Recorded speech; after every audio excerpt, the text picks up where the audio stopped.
Hey folks, so it's Monday again, of course, and I just noticed that there are over 50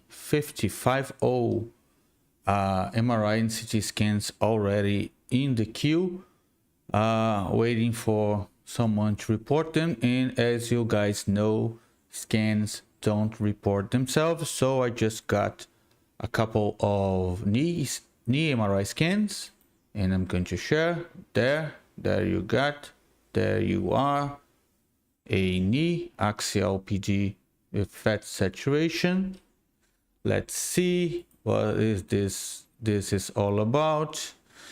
They didn't mark which side it is, so we're going to guess. Of course, radiology, most of anything, is a educated work of guessing, is guesswork for a living. So let's guess. I believe this is the fibula.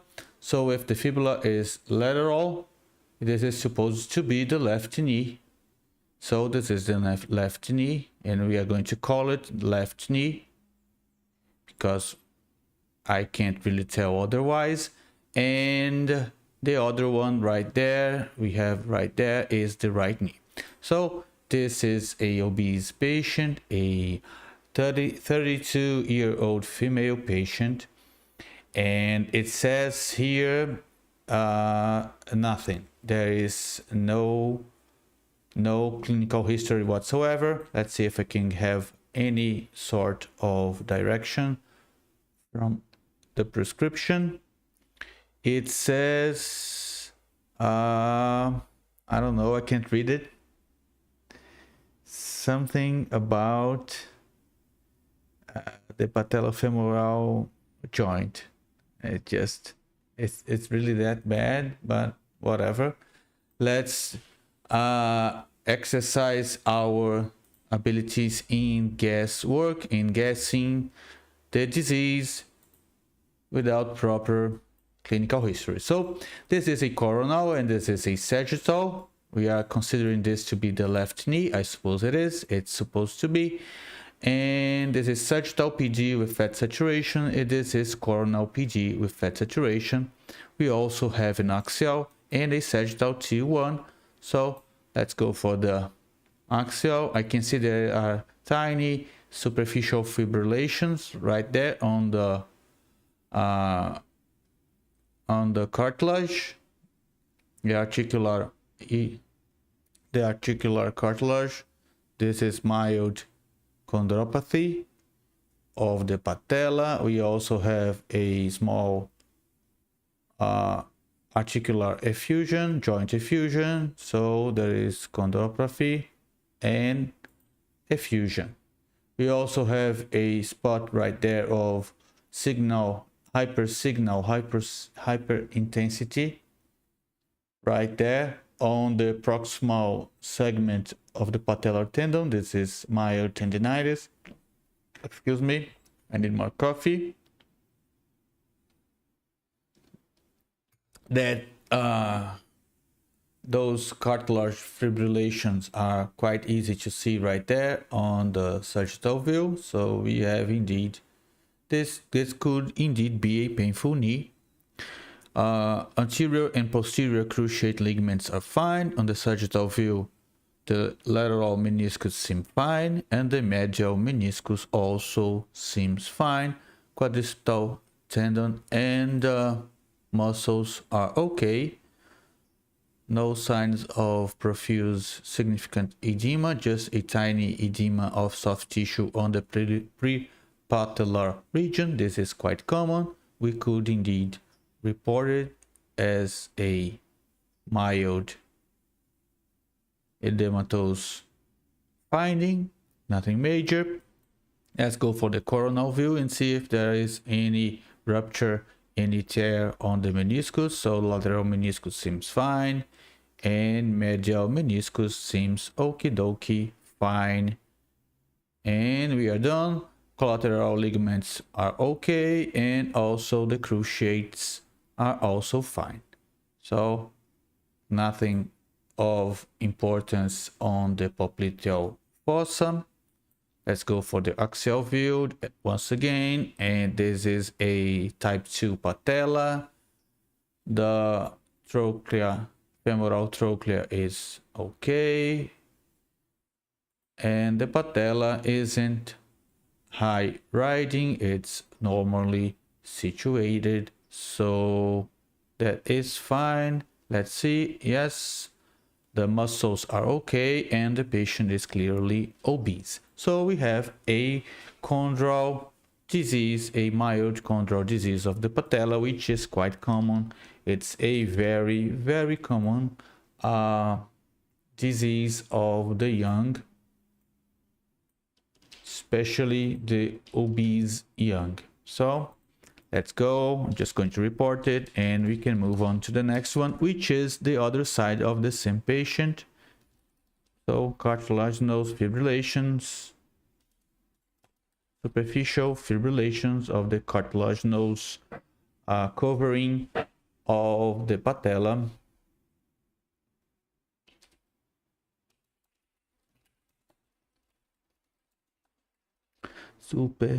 Yes, I just misspelled superficial in Portuguese.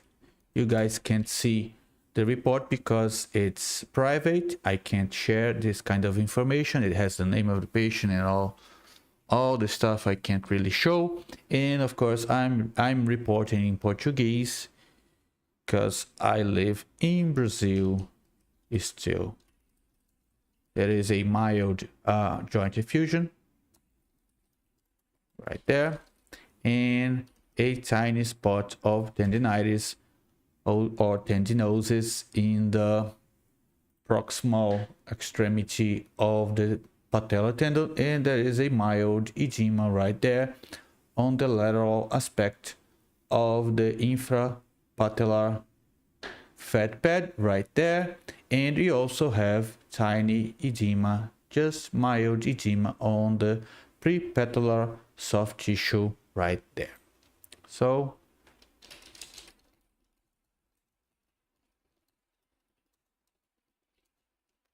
we have that. As soon as I finish this report, I'm going to check for anything in chat. So see if anyone has already joined us.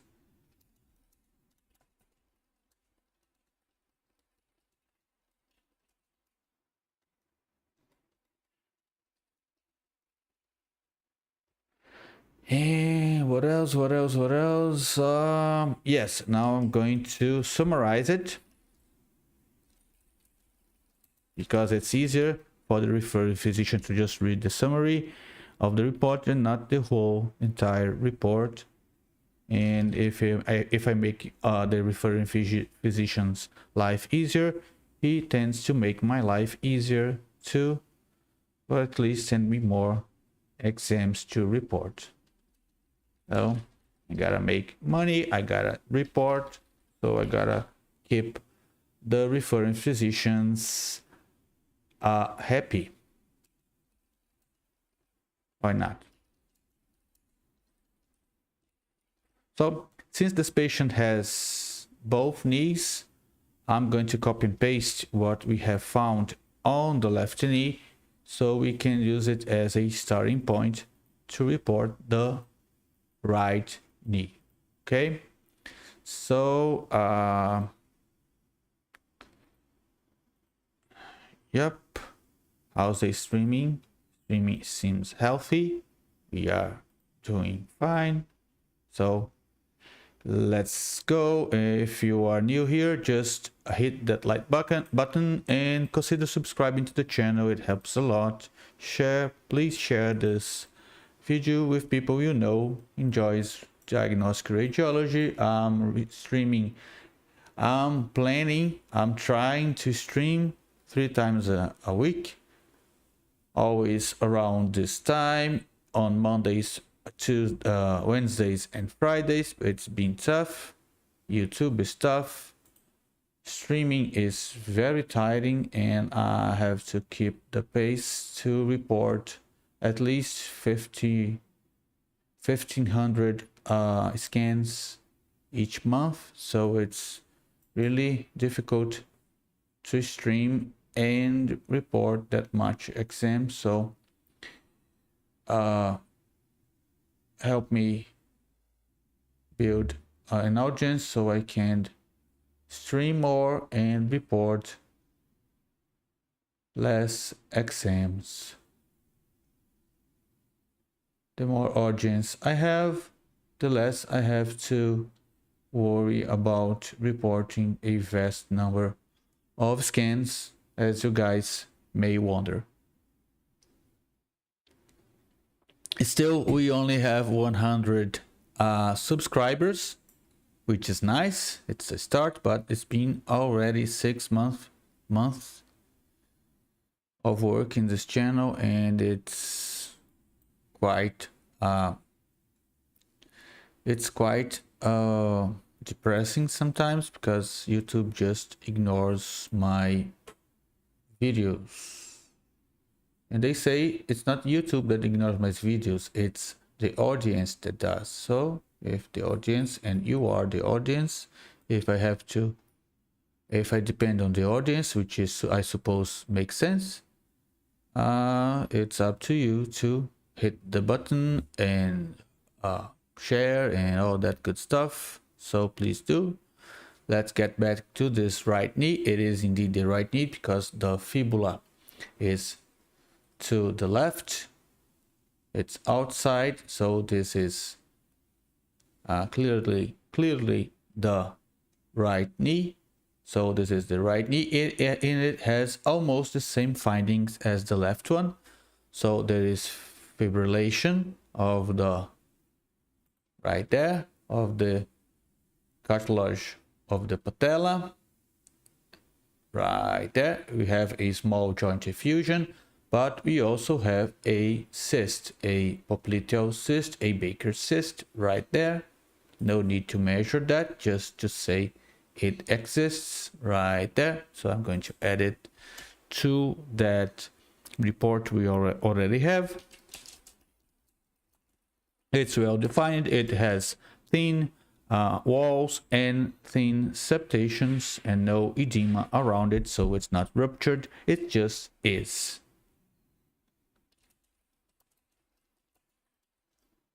No need to measure unless it's huge. It isn't huge, it's tiny, and it's right there beside the semimembranous tendon right there. The ligaments are fine, as we have noticed on the contralateral side.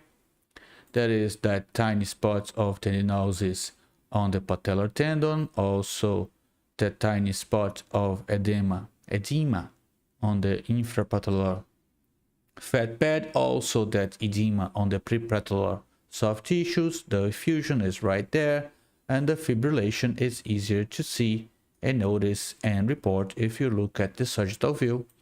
And right there, this is the T1. T1 is fine, bone is fine right there. And I know you notice this is this tiny spot of subchondral edema. This is related to the buccinose degeneration of the tip of the ligament right there. So this is related to the ligament being stretched and suffering right there. This is quite common. Also, we need to report it right there. Let's see it on the T2 PD. It's right there, really close to the antithesis of the posterior cruciate. So we're going to report that.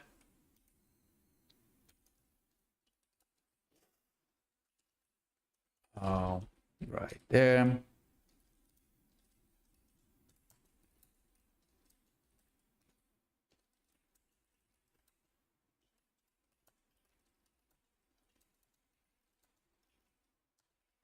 So this isn't much. This shouldn't hurt. What the part of this knee that hurts the most is the effusion and the cartilage damage right there. It is what it is.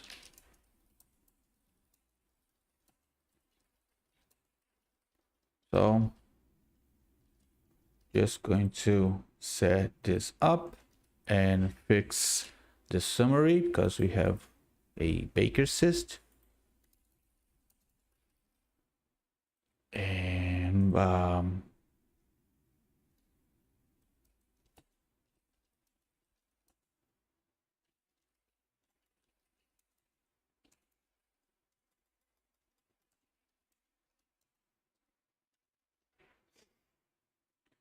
just going to fix.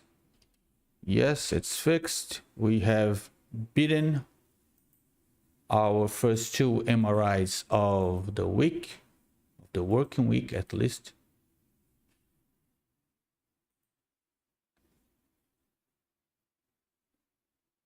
And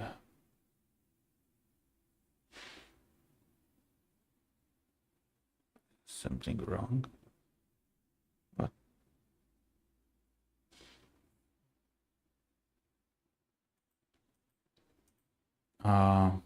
so let's get back to the next exam. We have a shoulder. We have a shoulder MRI, left shoulder MRI. Should be fun, I hope.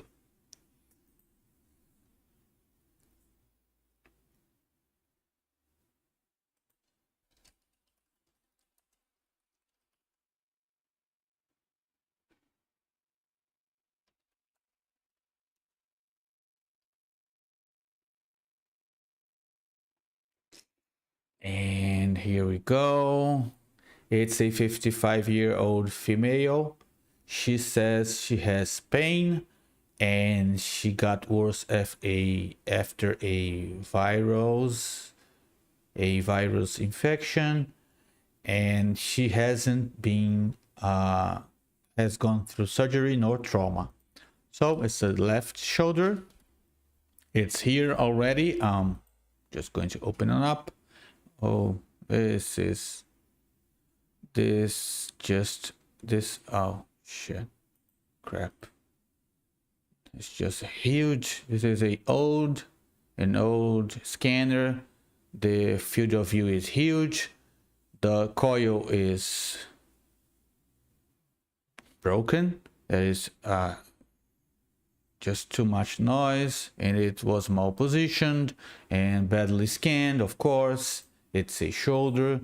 It's the worst, maybe the most difficult joint to report because it's highly dependent on a proper work done by the technician. And as you guys can see here, this is very bad, badly done. So let's start from the beginning and go for an axial view right there. Axial view, okay. And a sagittal PG. So this is PGUFS saturation. The labrum seems fine. No fractures, no prominent edema of the humerus, no depression, posterior lateral depression that could tell us it's a post dislocation exam. It seems there is something wrong right there. This is the supraspinatus,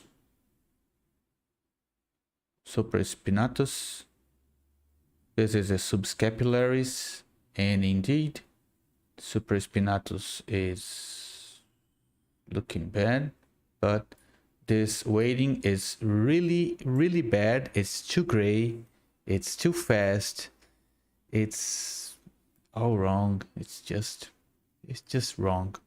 Come on. See, this is supposed to be, oh, this is awful. Just freaking awful. Come on. This is, oh crap. Let's just report this crap and get on with our lives. The infraspinatus is slightly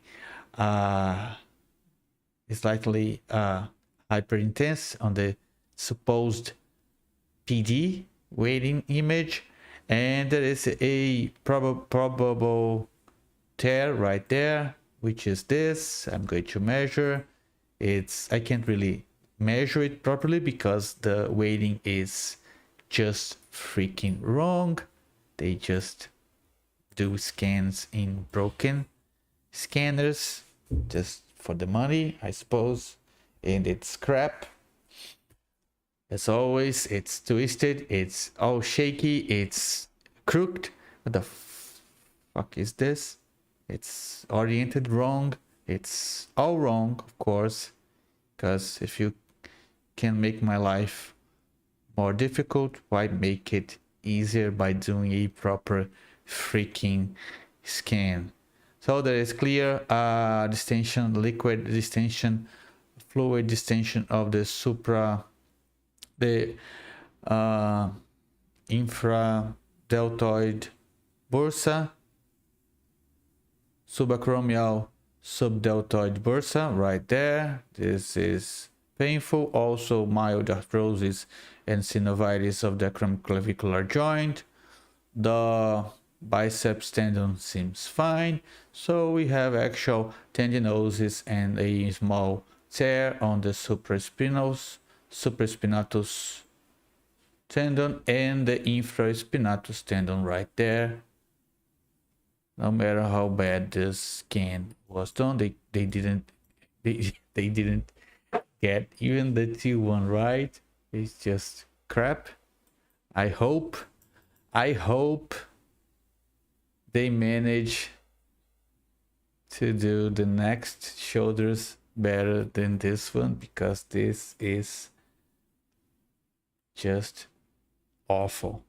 So I have a template for this, so we don't lose much more time than this. So there is a mild tendinosis of the infraspinatus tendon. There is thickening and diffuse signal heterogeneity of the supraspinatus tendon in a small tear on its extremity.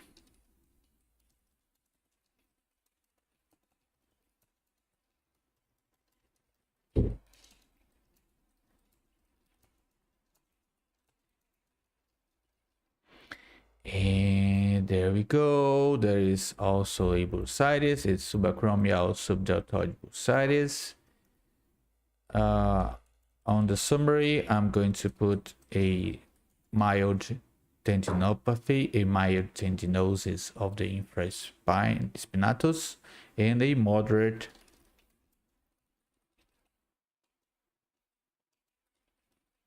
with a small extremity tear right there, and a bursitis, of course.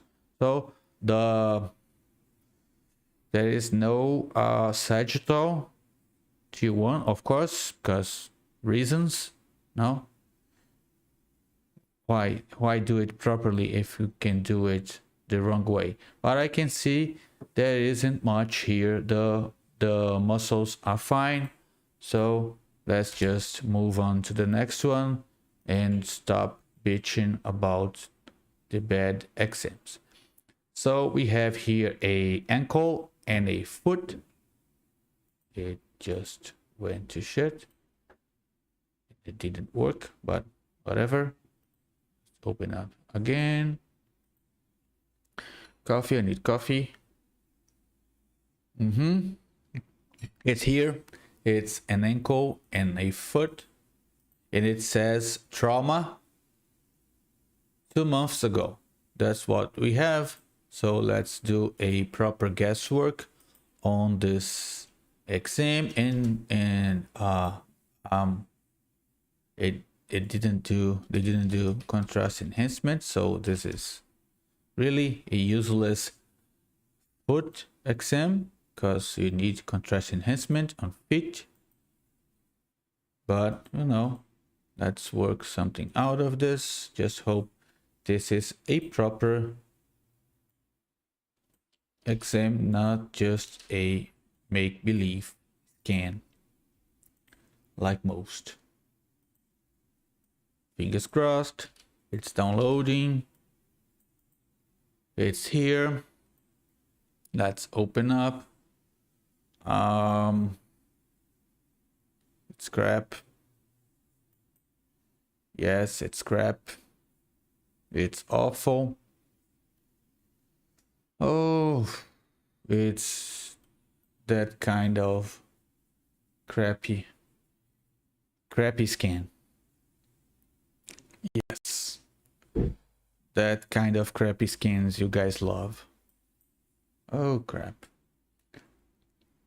So this is a male patient, 23 years of age. So we're not supposed to find arthrosis here, just some kind of inflammatory or post-traumatic disease. So I can clearly see on the sagittal view of the ankle that we have some kind of edema on the talus, on the tibia, right there. Also we have a fracture right there, a oblique fracture. It hasn't healed, it's clearly open, and it seems, yes, some cortical irregularities right there on the tip of the fibula. So fracture, yes, a fracture. That this could be also a tiny fracture right there. This is really common on trauma. Tiny fractures of the articular surface of the posterior aspect of the tibia and a oblique fracture of the extremity of the fibula. That's quite common. And of course, there are incomplete fractures, see, on the talus. So right there, incomplete fractures, see, those incomplete fractures, a complete oblique fracture, and tiny, maybe, probably tiny fractures right there on the tibia, which are really common in these cases. And we have edema all over the tarsus. What the heck is this? And the base of the metatarsus also. We have edema of soft tissue, and we have mild hypertrophy of the muscles, because this patient clearly can't walk, can't put this foot down and walk, because he has a unhealed fracture right there, and it seems he didn't get a cast for his feet, which tells us a lot about how he was taken care of after this fracture took place. So he probably didn't go see a doctor, because he was expecting to heal all by himself without a proper treatment. Why not? Just let's take a chance and see if it heals by itself. Maybe there is a fracture here. Just going to check. Yes, those incomplete fractures are there. Yes, also on the anterior aspect of the subchondral bone of the calcaneus, right there, incomplete fractures. This was major trauma for sure. Let's see if the ligaments are torn. The fibulocalcaneal is fine, or at least it's supposed to be right there. And talofibular ligament, anterior and posterior, are fine. Let's see the deltoid complex. Seems okay, nothing much. Yeah. right there. Fibular calcaneal ligament right there. Okie dokie. Now a view evolution of that, and the anterior fibular talofibular ligament also looks fine. So ligaments are okay. There is diffuse edema of soft tissue because we have fractures all over the place, and we have also joint effusion, talocrural, posterior subtalar, other subtalars, middle and anterior. We also have intertarsal joint effusions all over the place. Yes, that's what we have right there. An incomplete fracture right there on the calcaneus. This is major disease for sure. So let's go for reporting this, because it won't report itself, and we have to end this sometime to go to the next one, which in this case is of the same patient. The anterior portion of his foot, who is supposedly also suffered from the trauma. So let's go. Complete fracture of the fibula.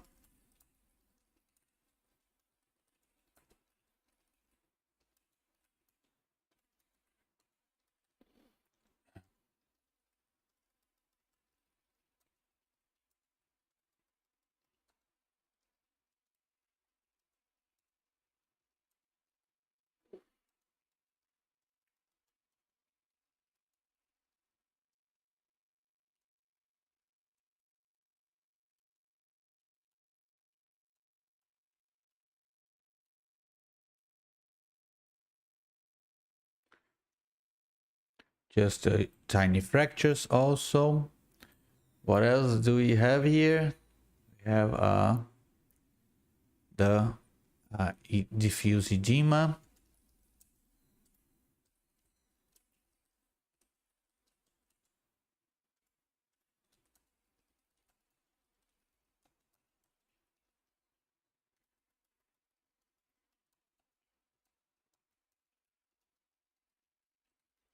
Yes. And we also have joint effusion.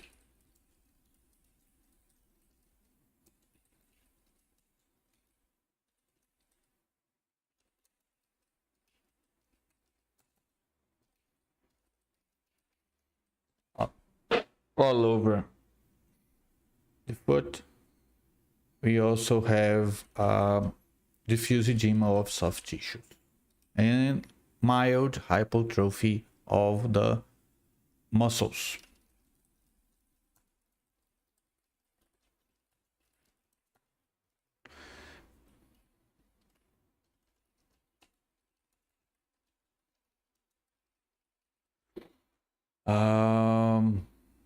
No ligaments were torn. No tendons are ruptured. There is a clear. This is so easily seen on X-ray. Come on. This is a very easily diagnosed fracture on the X-ray. This is one of the rare cases you just diagnose major trauma with a simple X-ray scan, just a good old X-ray. And we have no clinical history yet. We have no clinical history whatsoever, of course, because why help if you can make my life difficult? Just if you can make the radiologist work more for the same money, just do it. Who cares? So this is our guesswork done. I'm just going to summarize it.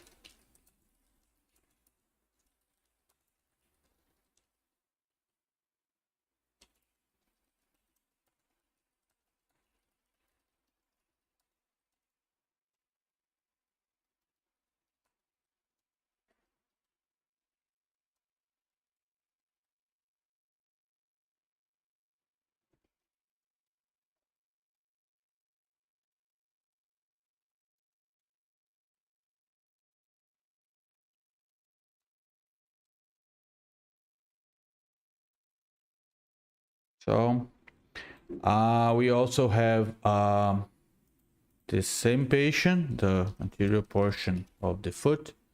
It's I don't know how to call it. It's hind foot. I think it's ankle, right?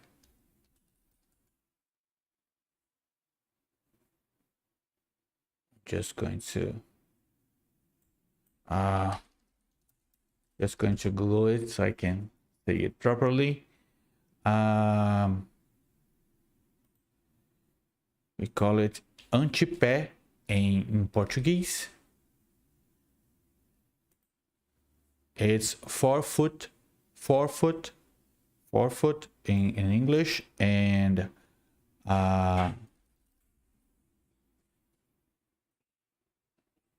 tornozelo in Portuguese, it's ankle, but I guess it's hind foot, right? Yes, hind foot.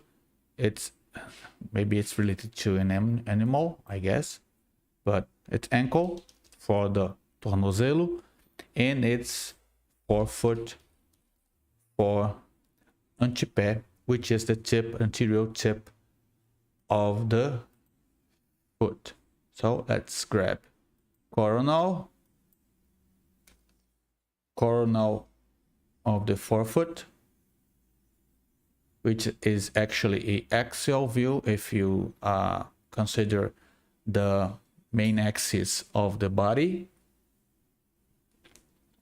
not the feet, but you see here there is diffuse edema. This is probably due to reduced use of this extremity. We have a mild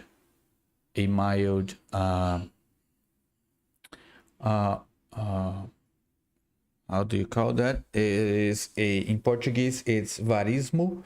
It's a slightly crooked fifth toe to the medial, with a crooked medially oriented crooked fifth toe. This is a deformity usually related to a tight shoe, usually boots or high heels, and the tip of the hallux, the bigger toe, the larger toe, is also a bit crooked inside, so it's a valgus for the hallux, and it's a varismo in Portuguese. Let's just translate that to see.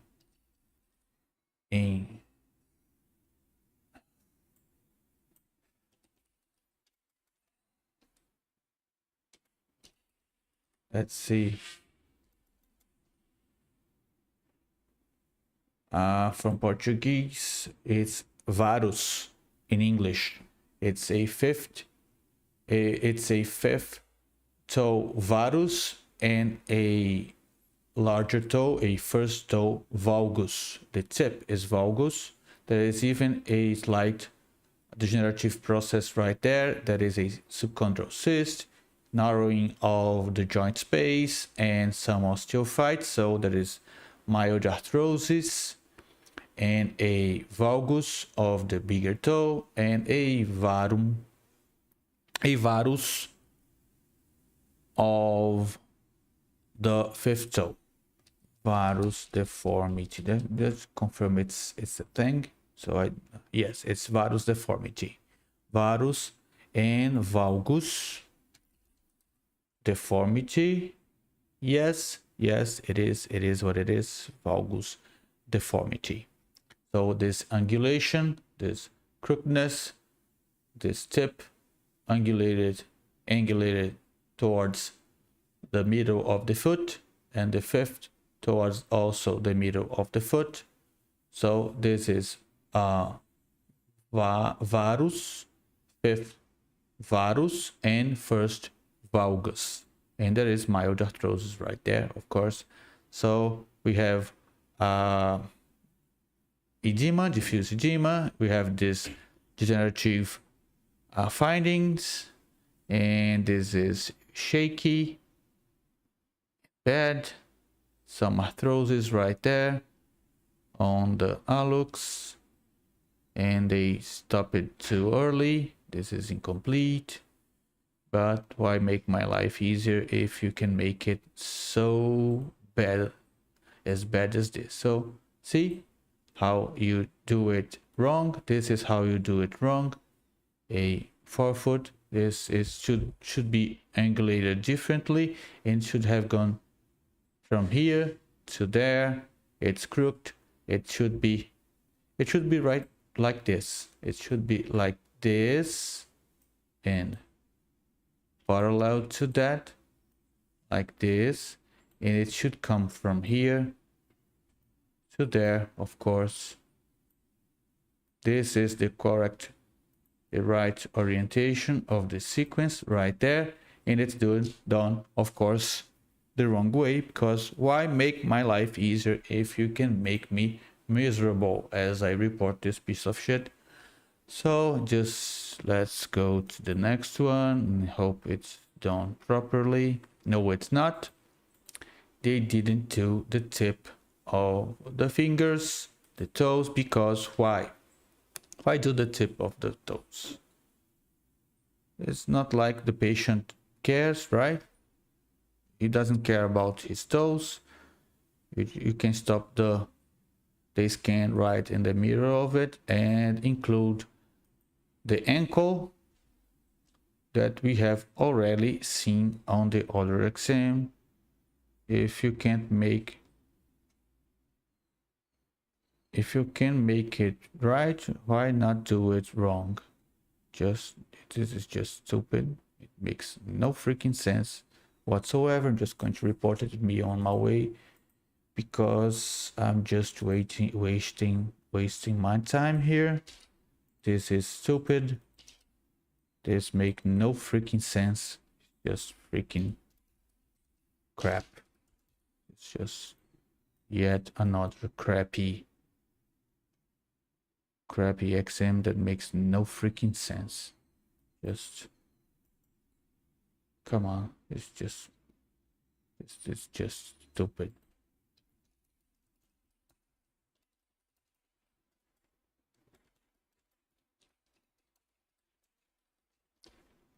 So there is mild bone edema.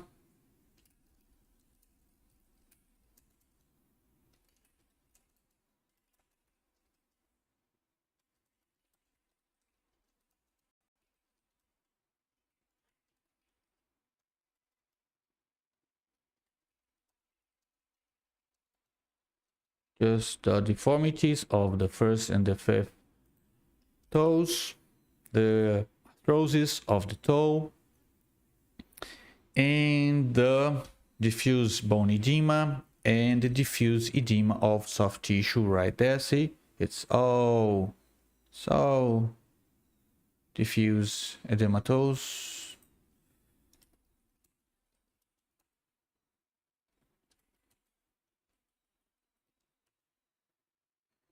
It's usually more prominent on the dorsum region, the dorsal region of the foot right there.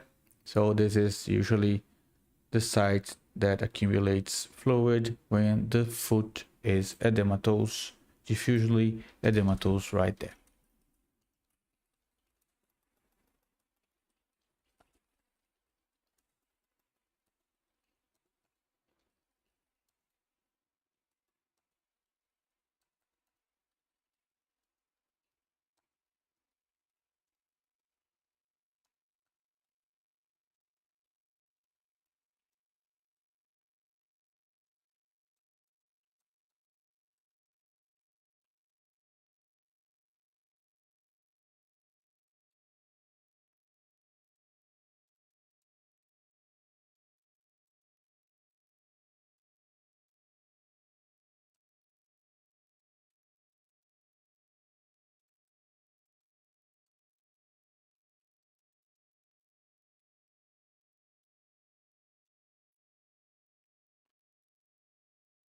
So let's just report this piece of shit and go to the next one.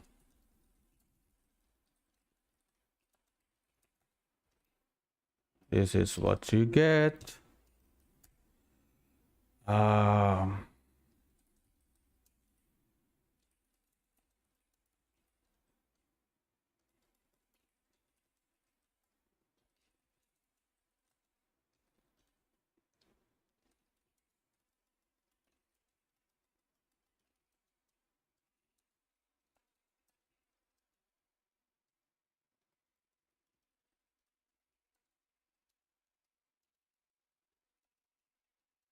Just summarizing it so we can go on our way.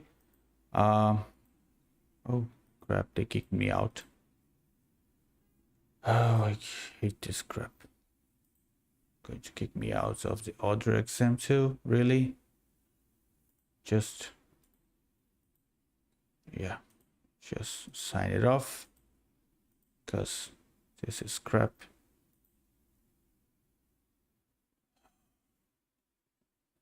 Oh, really? Come on. Come on, give me a break. Yes, finally. Yeah, it's out. Thank God. So, there is a hip, right hip joint here. It's a 66-year-old female patient. I'm downloading it already. Just gonna grab a template, because you know there is a template right here for a hip. Old woman, hip, can't be good, probably arthrosis or a fracture. Let's see what it says here on the... I'm out of coffee. Gotta get more coffee. It says labrum lesion and arthrosis, of course, why not? Let's just load it up and see what we got.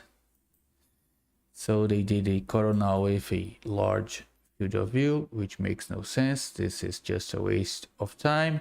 There is a clear major trochanteric bursitis right there. There is even a collection of fluid. It's bilateral, but it's clearly much more prominent on the right side. This is by itself already painful enough for this patient to get an MRI.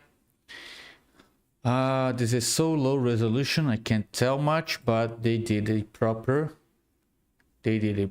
scan. So there is at least a degenerative process right there on the anterior superior labrum, which is quite common. Can't tell if there is a rupture there. There is a rupture right there, I suppose.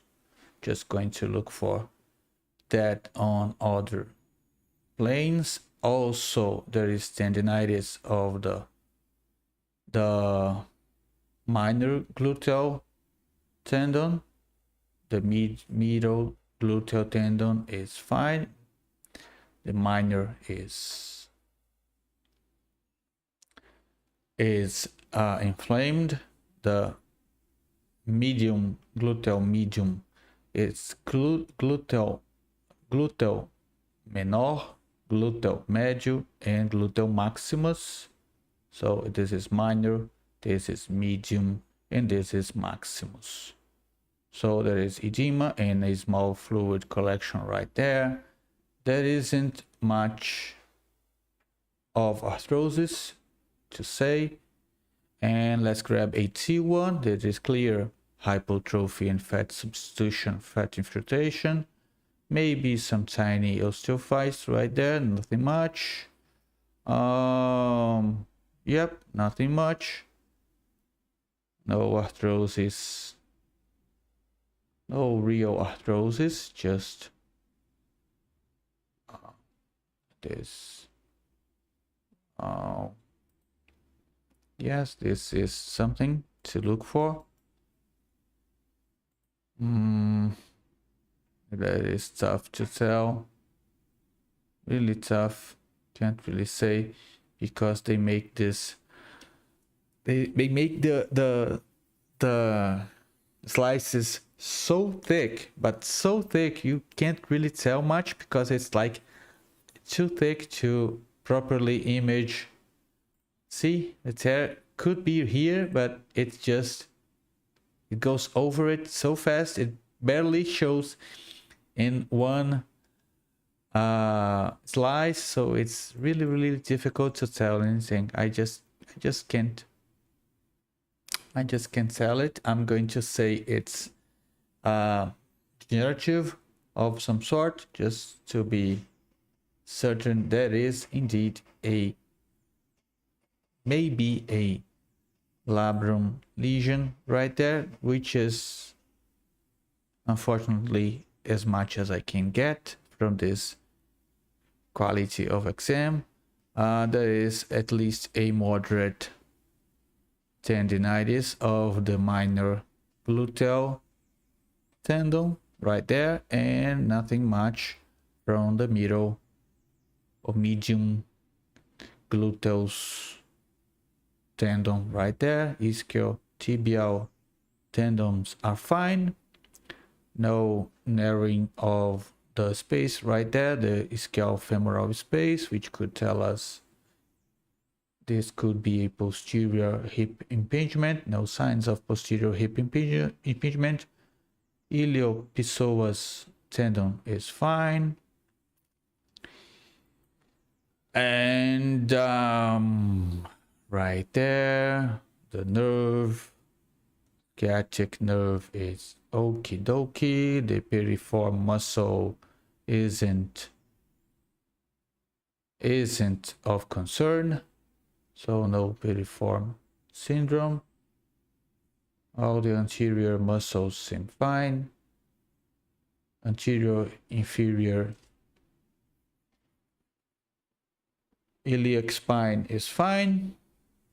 So we have tendinosis and of course a bursitis, a major trochanteric bursitis. Clear diagnosis, easy to make right there. So let's go for a degenerative signs of degenerative disease of the anterior superior labrum, acetabular labrum.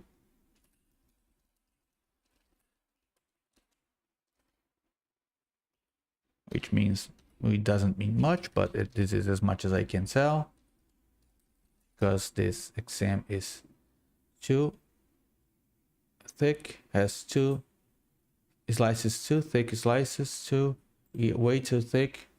These slices are way too thick. We have muscle hypertrophy and fat infiltration.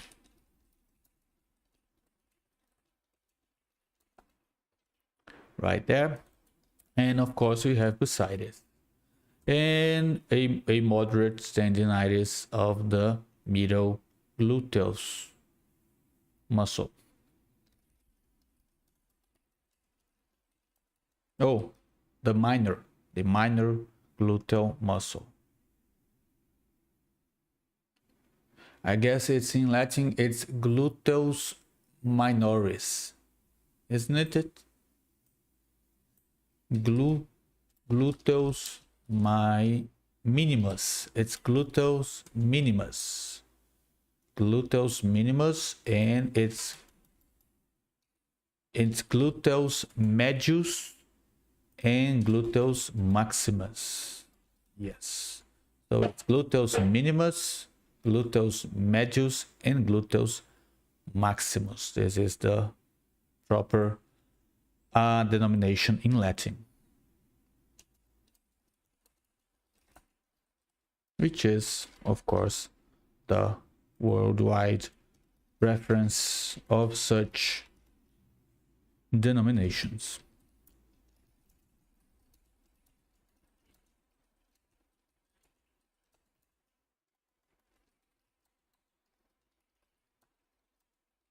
So let's just summarize it and be on our way.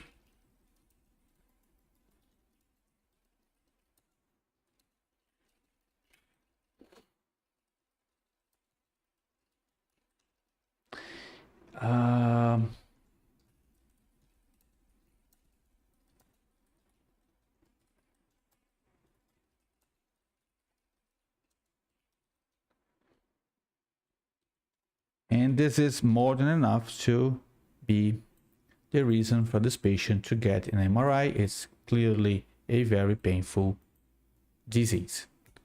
So let's go for yet another ankle. Left ankle. It's a 67-year-old female patient. So what do we have here? What's the reason for this exam to be done? Oh crap, it's loading up. This doesn't seem good. Sagittal PD with fat saturation, it is sagittal TU1. It says she has gone through surgery 6 years ago, and it hurts and it's swollen. So let's see what we can do. And surgery, I can tell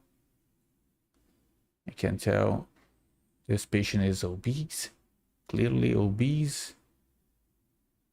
Indeed, there was surgery. She had a fibular fracture right there, and there are some signs of an old, yep, right there, a scar tissue right there. This is a suture, vertical suture, and there were some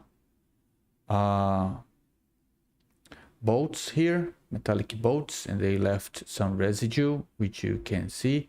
There is arthrosis of the ankle, moderate arthrosis, also some signs of arthrosis of the subtalar joints, and the intertarsal joints right there, also arthrosis.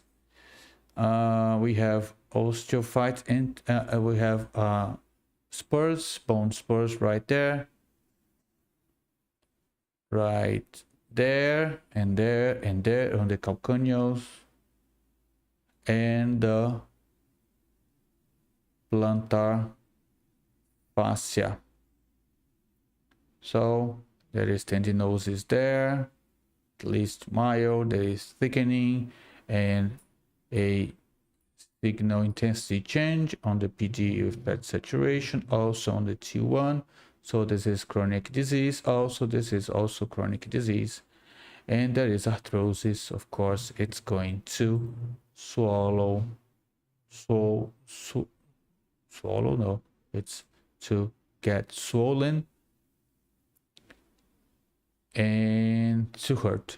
So there is also edema of the superficial tissues and hypertrophy of the muscles, fat infiltration like that.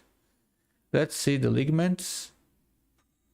Oh, there is arthrosis right there. This is arthrosis for sure, but the talofibular ligaments are fine. Let's see on the PD. Yep, ligaments fine. Anterior and posterior. Can't really tell, but this is clearly a normal right there. A normal calcaneal fibular ligament right there at the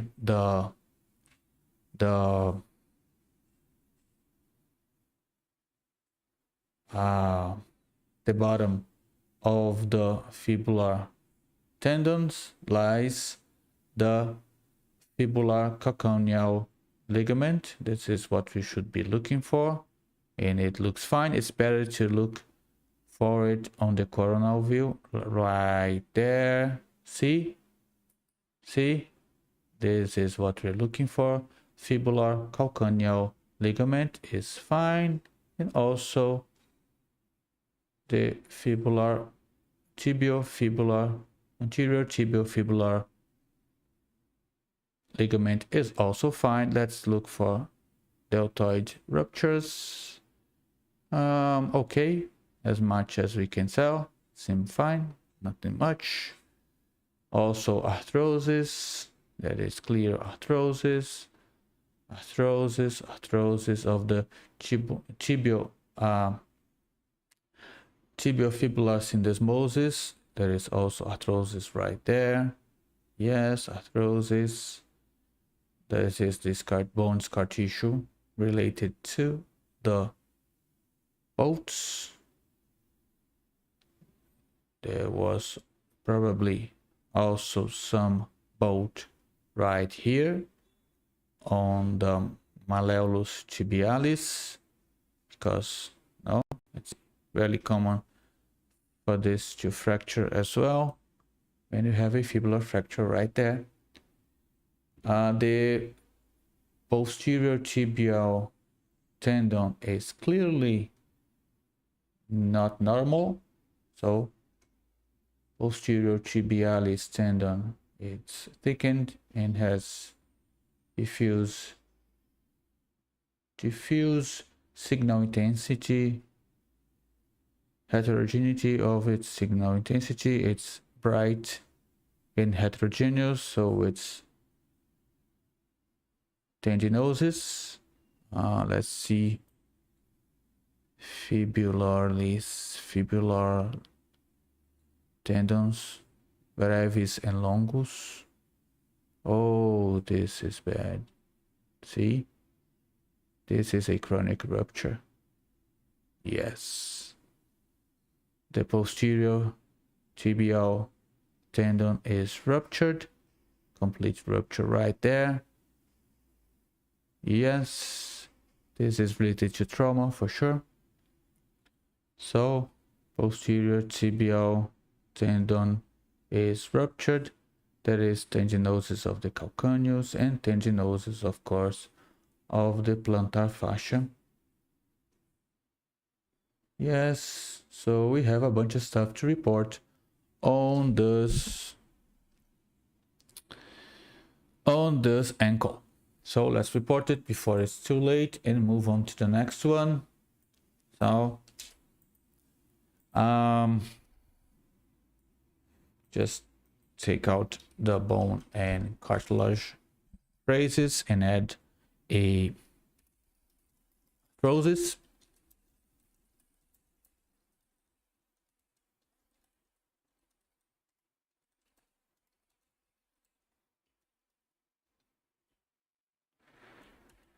Oh, yes.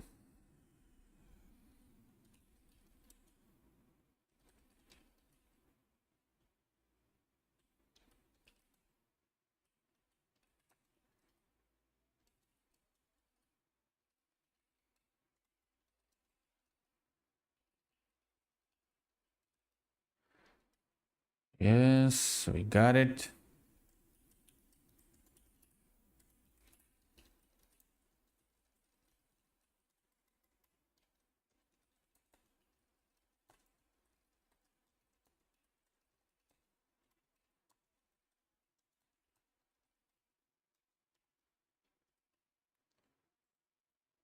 We have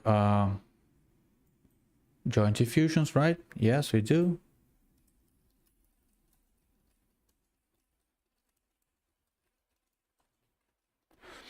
We have rupture of the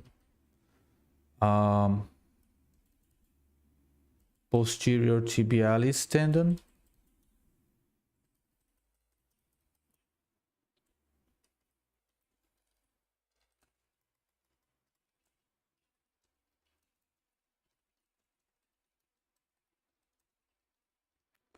Yes, syndesmosis is done. Calcaneus has mild tendinosis. Also the fascia plantar. The plantar fascia is also that bad. Let's see how you say fascia plantar in English, so I can say it properly. Right there.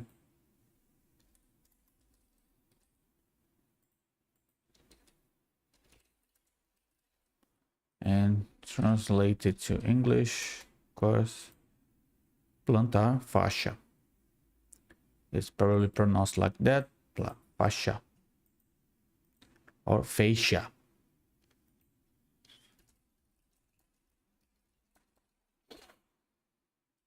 Oh, I forgot to put in the osteophyte. The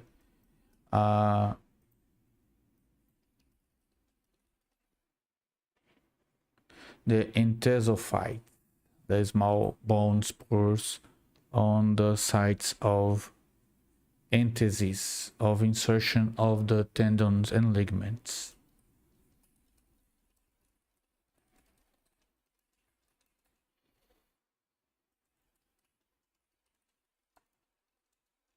So edema of soft tissue and hypertrophy of muscles.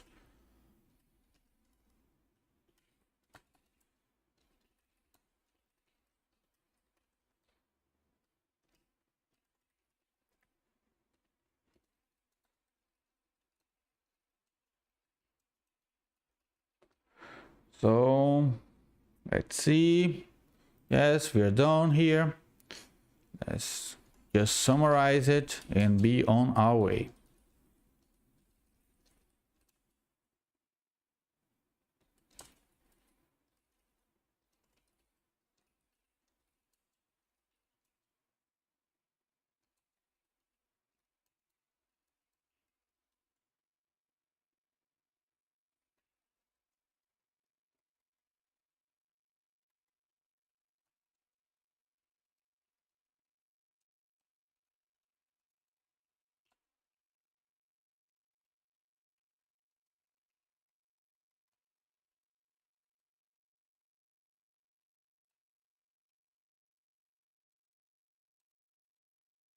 And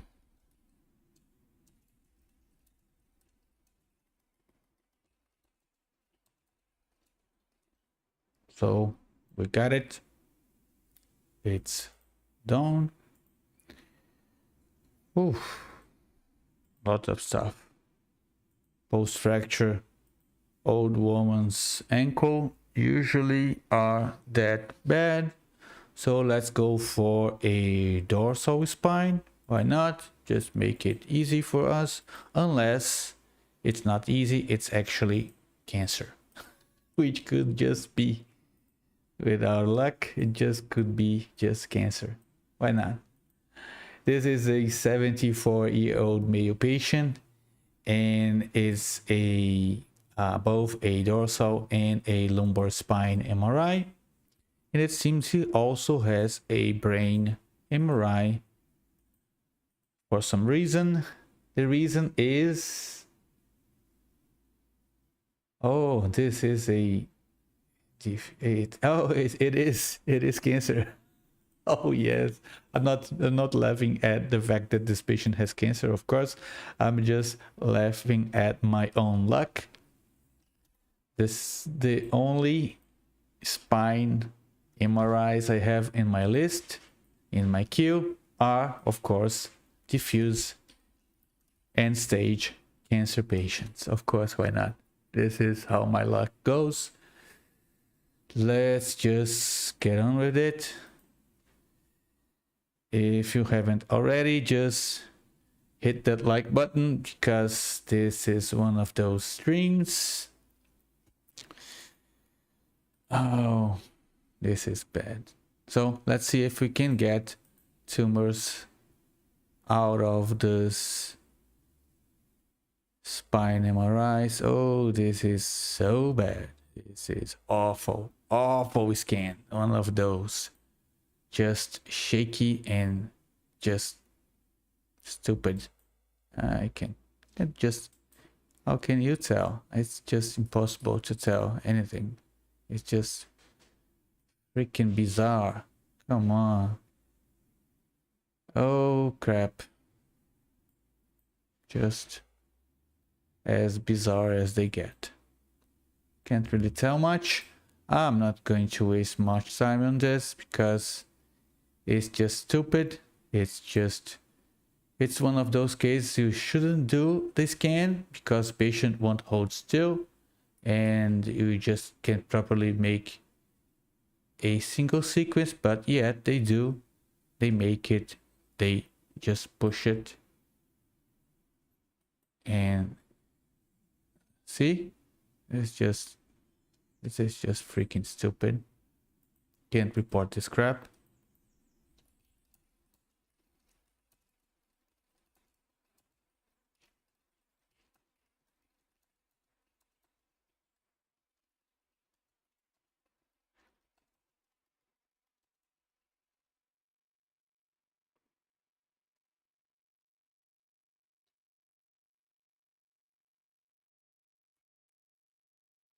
Just go for the lumbar spine, see if I can do anything about the lumbar spine.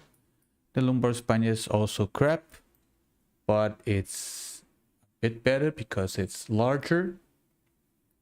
Still, it's really bad.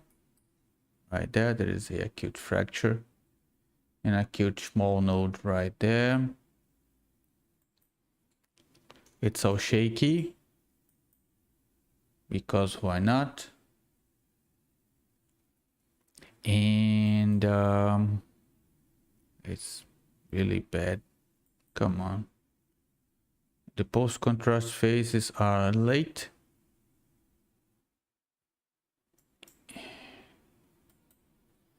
Just as bad. This is as bad as it gets. It's even it's just wrong. Just the worst case scenario.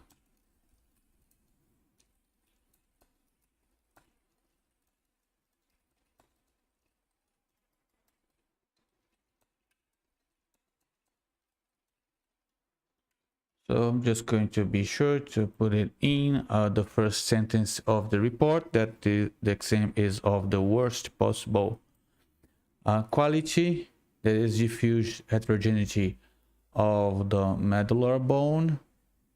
I don't know what this is. Can't really tell because the post-contrast phase is crap. And the T1 and the T2 are just a bunch of susceptibility artifacts and movement artifact sequences. It's just what it is. It's I suppose there are some protrusions right there and there, I suppose, not sure. And this is what we're gonna say. This is as far as I can go. Not going to waste much more time on this because it's useless. Just yet another useless MRI.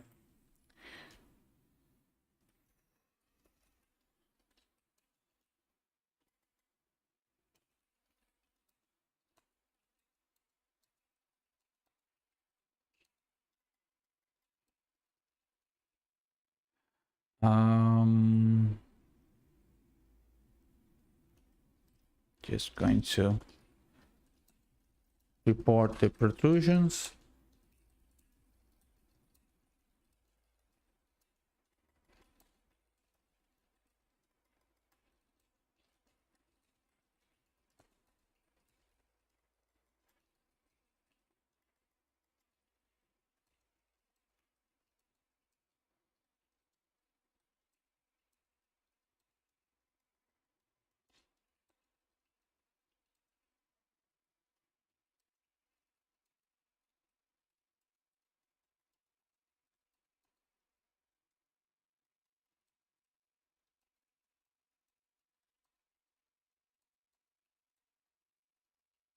Just yet another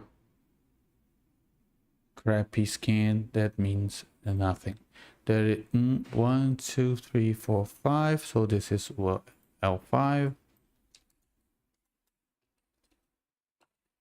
So there is a partial collapse of L1.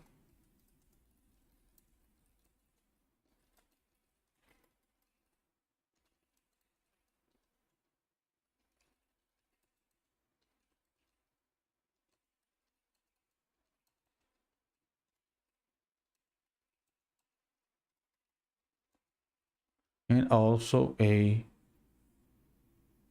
large Schmorl node right there. on the superior end plate of L2.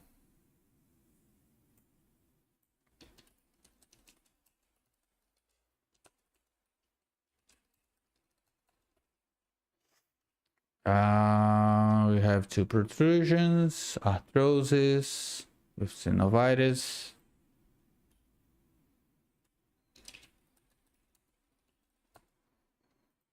And we have, do we have stenosis? I can't just see how shaky this crap is. It's just, this is just stupid.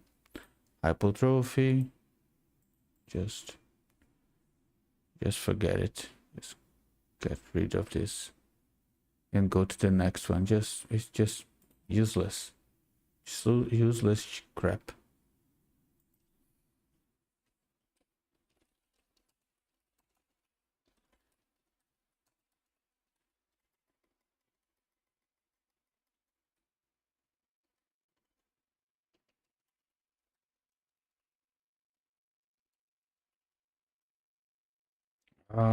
Yes, okay. Yes. Let's go to the next one. This is just...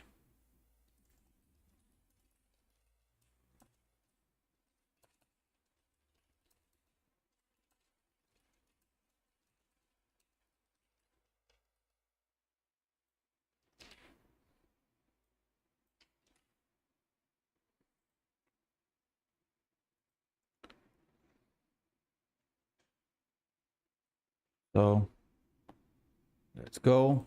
This patient also has a brain scan. Of course, why not? I hope it isn't so bad, but you know, it could just be. So this is a sagittal T1, seems fine. This is coronal or hippocampus, hippocampi, I suppose. It's the plural of hippocampus. This is a flare, axial flare. Axial flare seems okay. Tiny spots of microvascular white matter disease right there, just tiny spots, fasciculus 1. There is clearly a reduction in brain volume, which is quite common for this patient's age, and a mild dilatation of the supratentorial ventricular system. Fine. Fourth ventricle and cerebral aqueduct are fine. The hypophysis, the pituitary gland, is okay for his age. Posterior fossa seems fine. Bone seems okay as far as I can tell. On flare, T1 axial, which is useless, but it is here. It's shaky, of course. Just makes no sense. T2, axial T2. Okay. Axial T2. It's here.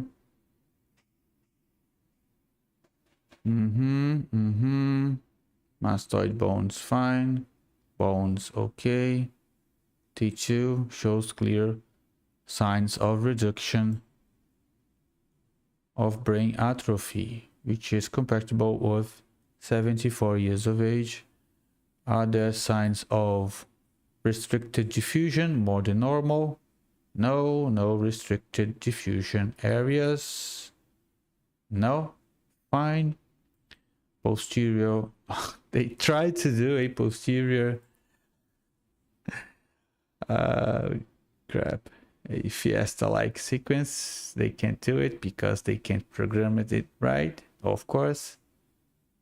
This is a clear sign of the technician that the technician didn't get a proper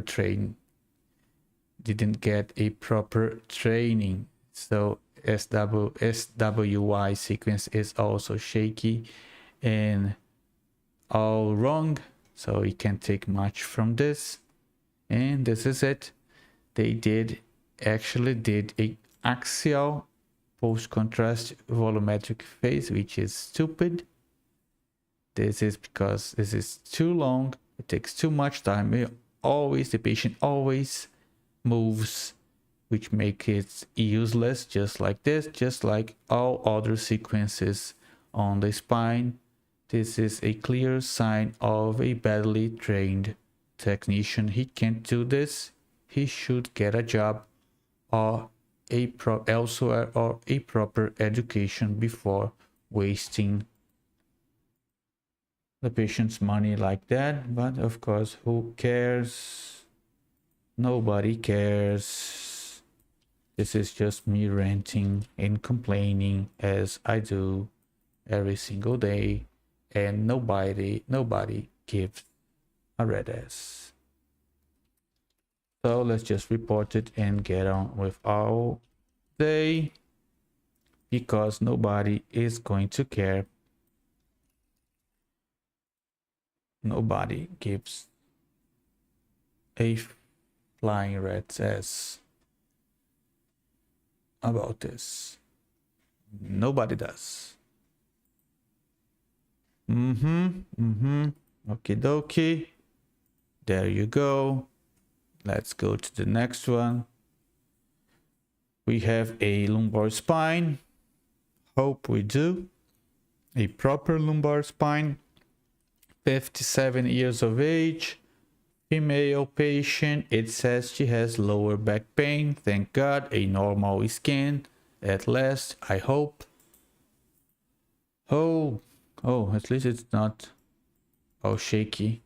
Yep, it's a normal scan. It's just a proper lumbar pain scan.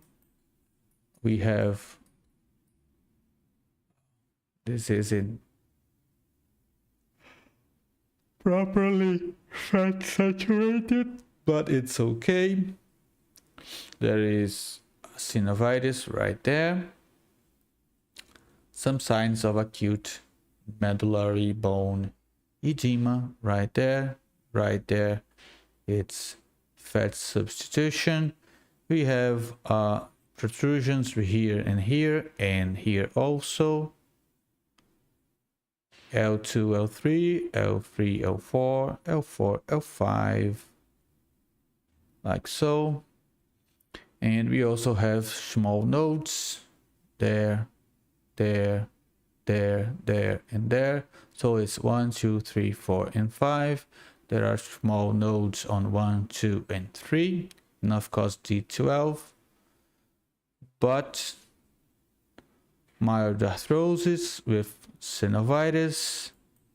This is a T1, indeed. Mild fat substitution, fat infiltration of the perivertebral muscles right there. Let's go for the axial view. Thickening of yellow ligaments, mild arthrosis, and indeed hypertrophy of those muscles I just said. Great. Let's go. Let's report this and be on our way for the next one. I have a template that it is much like that. So let's just adding the small nodes.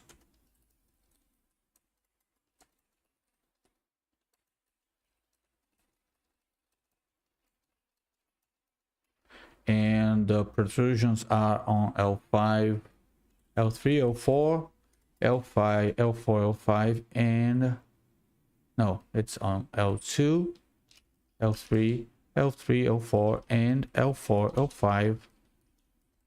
L5S1 isn't, it's fine. No protruded disc right here, protruded disc there, and protruded disc right there. It isn't much, but it is there, so we have to report it. And this is clear synovitis right there, or hypermobility, which is also painful.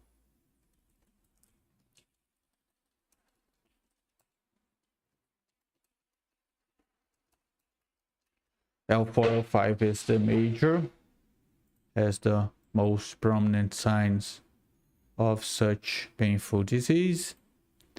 And we have hypertrophy and fat infiltration of the perivertebral muscles, no stenosis of the foramina, and no clear stenosis of the vertebral canal. Sure, we have a partial fusion of the posterior elements of the sacral canal, but this isn't a sacral spine MRI, so I'm going to leave it aside, and we're going to call it done. Just going to summarize it.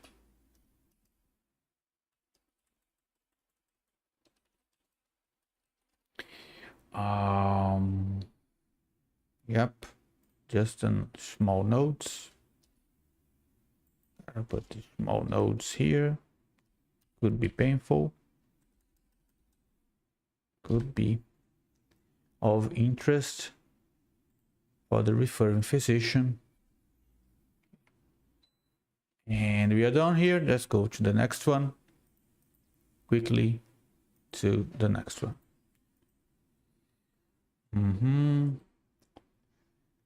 Let's see what else we have here. We have a dorsal spine.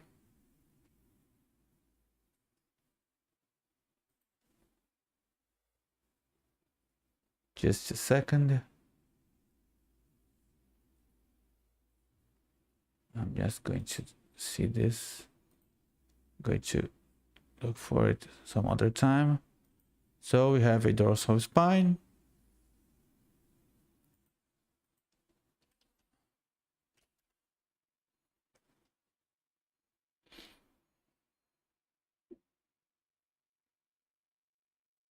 It's downloading. It will be here soon. This patient says this is a... It says there is a fracture, D7, D8, and D9 fracture.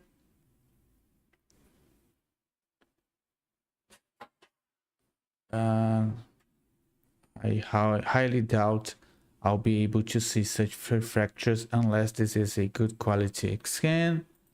So let's see how bad this scan is. It's awful. See? Of course it is. It is an awful scan right there. But we can see the fractures. There are fractures here, here, here, here, and there. And this is as much as we can tell. I'm just going to count till I reach the first fracture, which is this and this. So this is 2, 3, 4, 5, 6, and 7. So this is 1, 2, 3, and 4. So there are fractures of C4, C5, C6 is okay, 7, 8, and 9. 7, 8, and 9. So 5 fractures. And G of dorsal. Let's see. It says there are fractures of transversal processes, which clearly we won't be able to see because of the quality of this scan.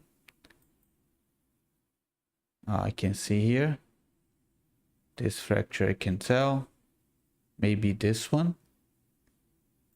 Let's see which of this is this. This is can't be sure. This is G4. No, this is G5. G5. G5 is here.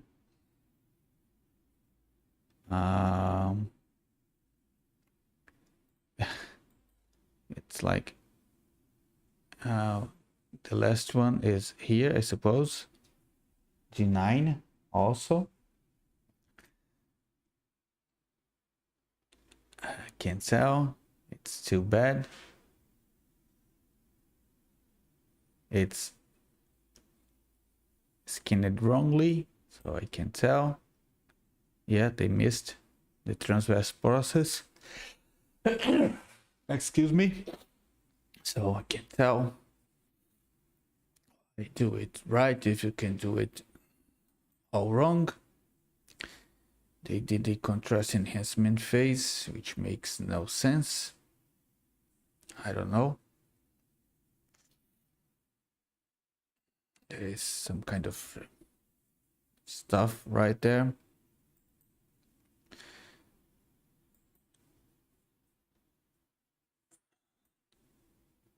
So they do contrast enhancement and they scan it just like their ass. And we are supposed to figure out what the freak it is. I have no freaking idea what that is. That is probably some kind of spinal process fracture, but I'm not going to guess that. I'm sorry. It's maybe a 4, 5, right? This is 7. It's probably a D7 spinal process fracture, I suppose.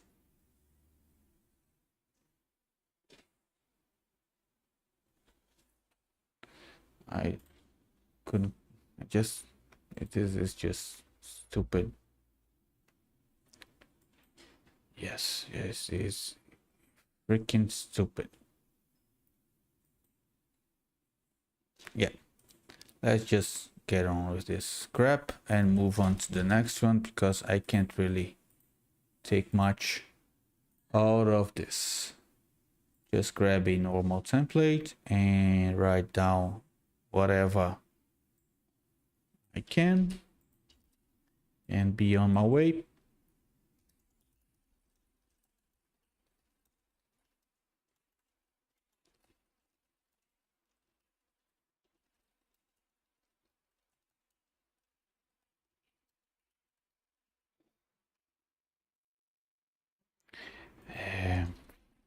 Acute fracture and partial collapse.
So this is it. This is as much as I can go. Not going to waste more time with this because it's useless. So we have reached about a 1 hour and 40 minutes of live stream. Thank you so much, guys, for joining me in this Monday morning. I hope you have learned anything from this and enjoyed my ranting and my bad English speaking skills and those very amusing images I just show you guys.